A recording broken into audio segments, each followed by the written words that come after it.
Ayan, no? Sabi po dito ni Attorney Claire ay si Jose Claire Castro, no? PBBM maagang gumigising, di tulad ng ibang leader na late sa media coverage. Nako po, sino kaya itong pinasasaringan na naman ni Claire Castro? Anyway, kung palaging maagang gumigising si President Bongbong Marcos Jr., bakit walang accomplishment? Di ba? Baka puro gising lang, baka laging gising lang at walang ginagawa dahil wala naman tayong nakikitang accomplishment. Sabi nga po dito ng isang vlogger, no?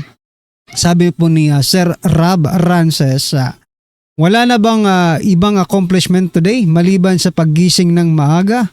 Nako po. Pwede namang kompleto 8 hours ang tulog. Ang importante kung gising, umaandar na maayos ang utak at may accomplishments. Anyway, congrats sa paggising ng maaga, Baby M.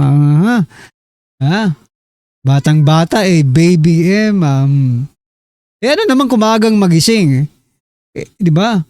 Si Tatay Digong nga noon madaling araw na natutulog. Di ba? Kasi matanda No?